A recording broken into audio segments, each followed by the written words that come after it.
to FiddleHed Fiddle Lessons. This is going to be a lesson for absolute beginners, okay? So what we're going to learn today is left hand fingering, alright?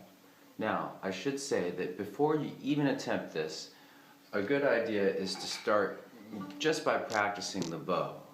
So you could just practice bowing. I have a whole video dedicated to just beginner bowing in which you place your hand on the fiddle and you just do different things with the bow, different patterns.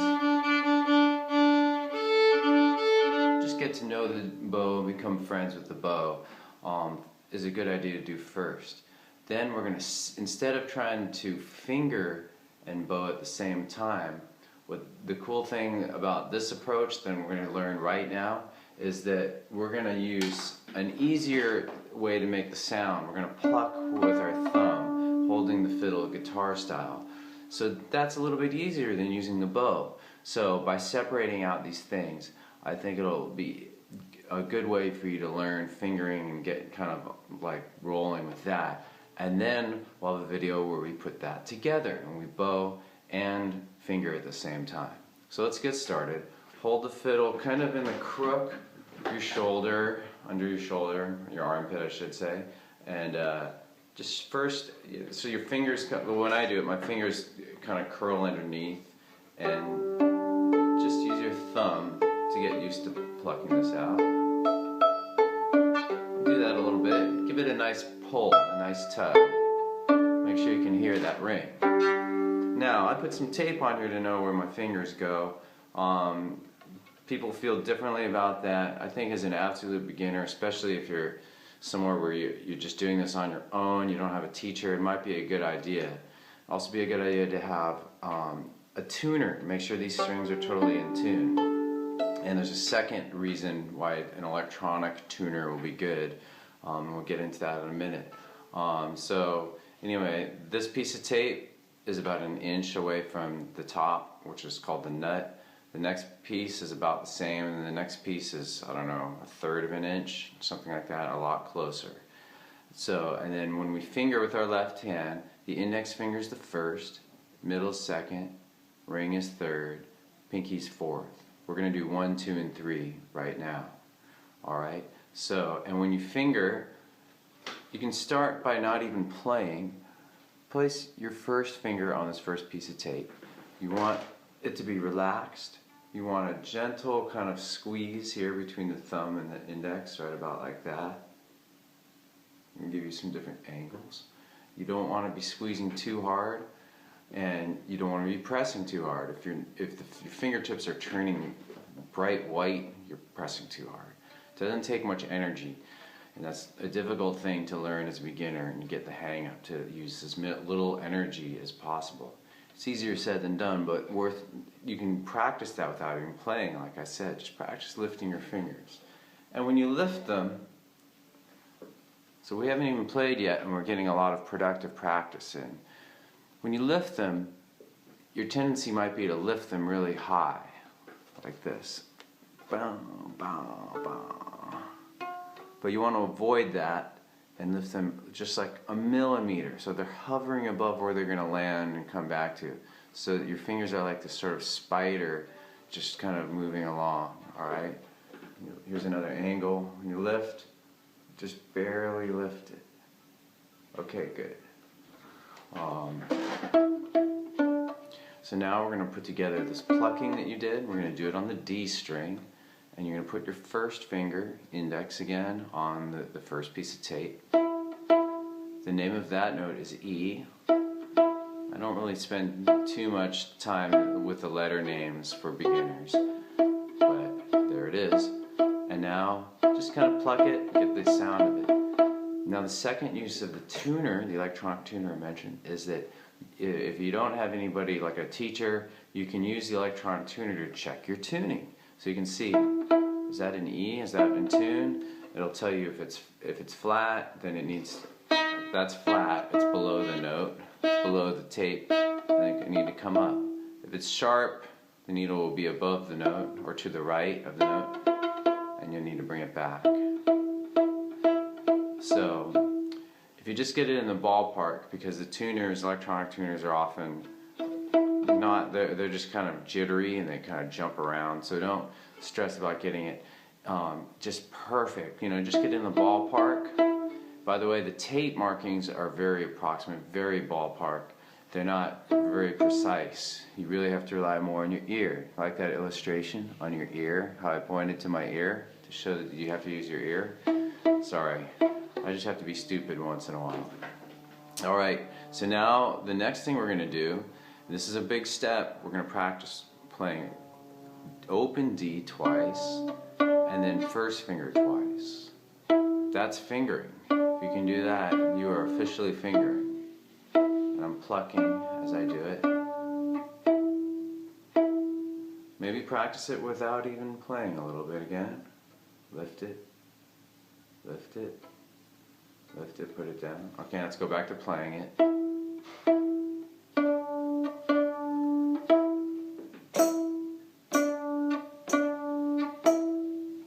Play with me if you can. I'll just do this for a little while.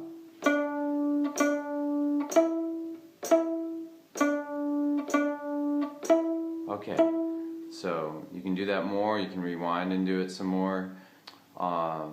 Next thing we're going to do is second finger, the middle. We're going to put the middle finger here, second finger. Just play that, listen to it. It's called F sharp if you're using your tuner. Again, the fingers are gently curved so that they're coming down vertically on the fingertips. Okay. And then third finger. Actually, let's backtrack. Let's go first twice to second twice. 1, 1, 2, 2, 1, 1, 2, 2, 1, 1, 2, 2. Okay. Now just play the third finger. That's G. You can check it with your tuner. Okay. Now we're going to go twice on second, twice on third. Hear that buzz? It's because I have the tape on.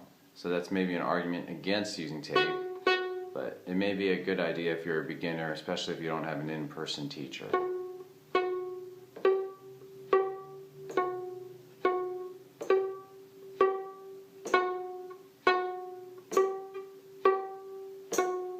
Okay, so now we're going to put all these fingers together into a mini scale. We're going to go open 1, 2, 3, then 3, 2, 1, open. Let's try that once.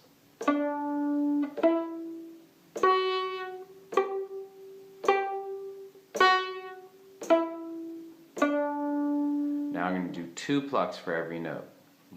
Probably my favorite variation to do with students. So like pluck, pluck. Now first, second, third, and third again because we're going down.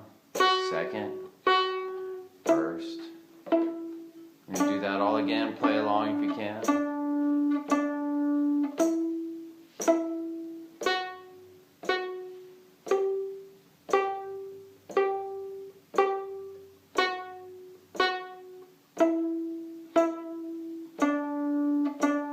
Good. Okay. Now let's see if you did the beginning bowing video that I made. I have a link to that below. I taught some patterns, some kind of fiddle rhythms, and one of them was called hoedown, which is long, short, short. So it's like long, short, short, long, short, short. Now try that on open D and do that mini scale. So it'll sound like long, short, short. First finger, second finger, third finger. Let's do third again. Second, first, open. I'm going to do all that again.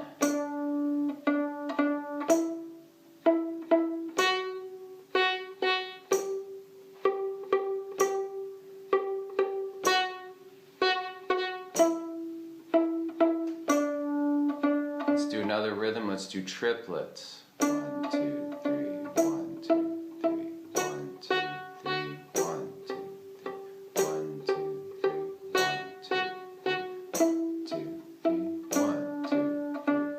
let's do another rhythm, which is 4 shorts, 2 longs. I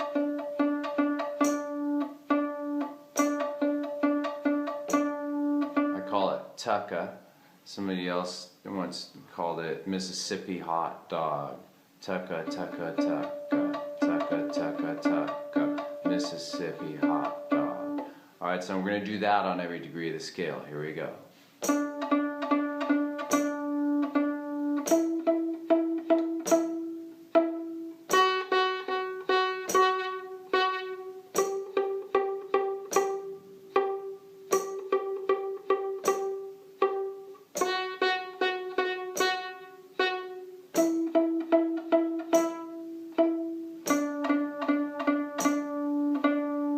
Okay, good.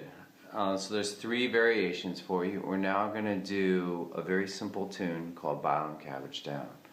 I'm going to play the whole thing and then show it to you bit by bit. Notice though that it uses that last rhythm, the tucka rhythm. Here we go.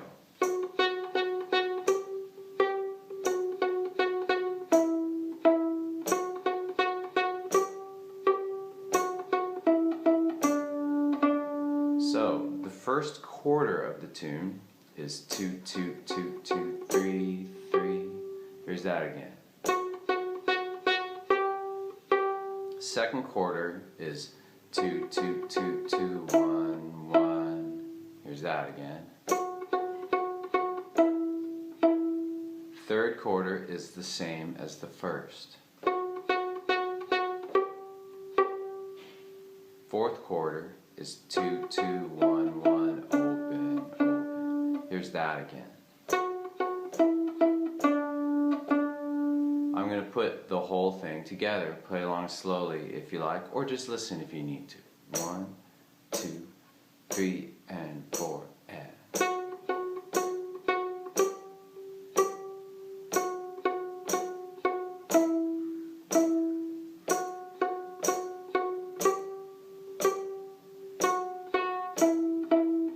Once more.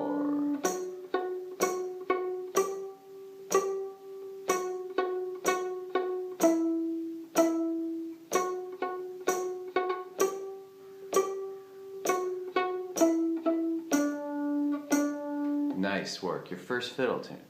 Now, though you can now finger, which is good, and you can play this tune, Bile and Cabbage Down, I still recommend you spend a lot of time doing very basic things like open to first, and doing that a lot.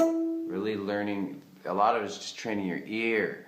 Notice how, do you like that illustration? Like I pointed to my ear? That's very professional. I do that as a professional video teacher. So, this is, you could just, the more you can practice these simple intervals, or like 1 to 2, the better. It may be kind of boring, but the trick with practice is to just do these simple things and really enjoy the sound. Try to just enjoy the ringing of the sound. At the risk of sounding like a hippie, just enjoy the sound that you're making. And then at the same time you're practicing. And so everything we did on the D string, you can do on the other strings. So like open 1, 2, 3 on A, or on E, or on G. And then you can play the tunes there too, like, and so on. Last thing I want to suggest is after you've kind of gotten used to plucking and, you know, done a lot of this fingering stuff this way, the next step is just the angle here, is to learn to pluck while holding it with your shoulder. And this will kind of be an intermediate step towards bowing and playing. So this is a very cool intermediate step, very good idea I think. And first start by just, when you pluck this way, you have your thumb against the side of the fingerboard, and you use your index finger, your right index finger.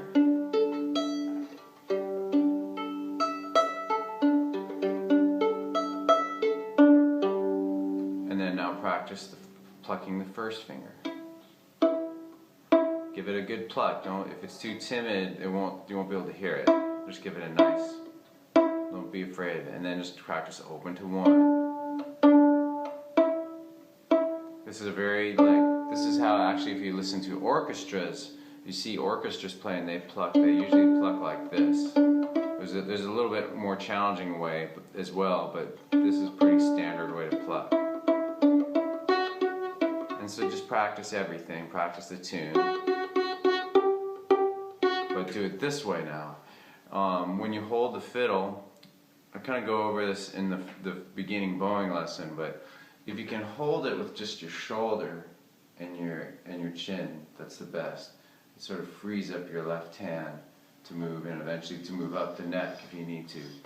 A lot of old-time fiddlers, you may have noticed, don't even do that. They hold it off like this, and that's fine. I don't teach that way because it limits you a little bit to just that sort of music where you keep your hand rooted here the whole time. If you can do this, then freeze your hand to eventually move a little bit. And so you can do other styles, but this doesn't limit you. By holding it this way, it doesn't limit you. You can still do old-time music, but if you know for sure you just want to do old-time music, then holding it more like this is fine. I think that would work. So that's it. Just get used to holding it. Get used to maybe practice just fingering without even playing in this position, and then you go back and finger some more and pluck. And that's it. Well, congratulations, you can finger now. Thanks for watching the FiddleHed fiddle lesson, and see you next time. Thanks for watching the video. Plucking. Excellent!